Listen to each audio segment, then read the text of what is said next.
Voy a ir directo al grano. Ustedes conocen que la nueva Constitución, expedida y aprobada por la mayoría del pueblo ecuatoriano, recogió 2 artículos de una transitoria sobre el tema de los consejos. El artículo 156, como ustedes conocen, señala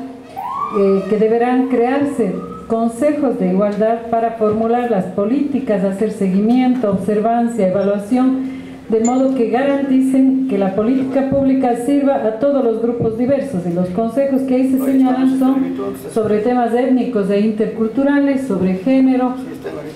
sobre generación, es decir, niños, niñas, adolescentes, tema de discapacidades y tema de movilidad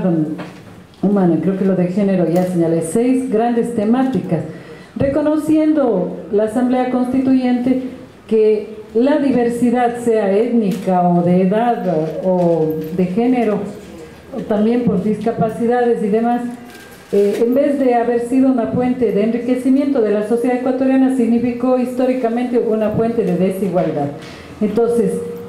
el equilibrio que la Constitución establece es crear los consejos de igualdad para que estos consejos formulen políticas y hagan el seguimiento y observancia a fin de que todos los ministerios y toda la política pública en general atienda adecuadamente los derechos de estos grupos históricamente marginados. El artículo 157 señala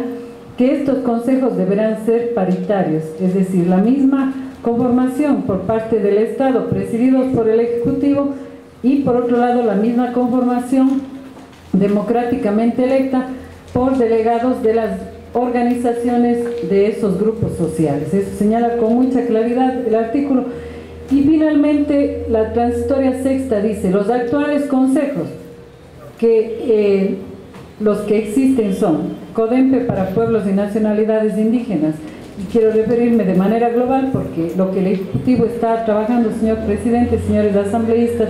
no es una cosa para un solo consejo, sino una política para todos los consejos, tal como ordena la transitoria sexta de la Constitución. Es decir, el CODEMPE, el CODAE, el CODEMOP, el CONAMO, el CONADIS para discapacidades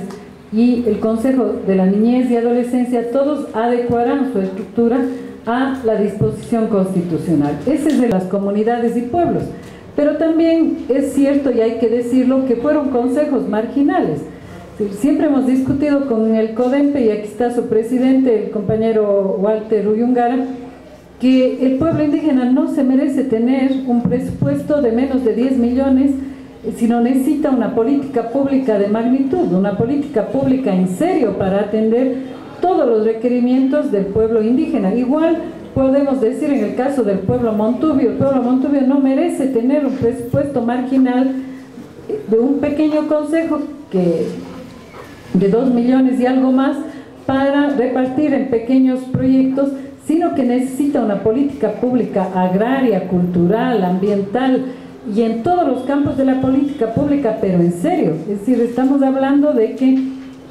transversalmente la atención a los requerimientos de pueblos indígenas, de pueblos montubios, de pueblos afroecuatorianos,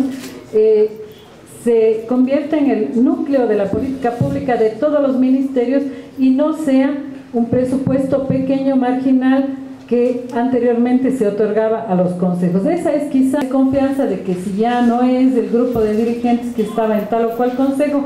ya no se asegura que los pueblos vayan a ser atendidos, pero creo que eso se irá mostrando en el tiempo que no es así, tal como ocurre con el CODEMOP.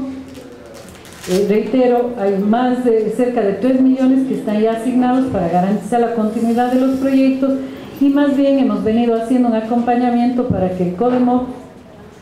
pueda, por supuesto, formular su plan de igualdad y sus líneas directrices a cada ministerio, y cada ministerio asegure un programa, proyectos, líneas de financiación, etcétera, para cada uno de los pueblos, nacionalidades y grupos diversos, ¿no? Entonces,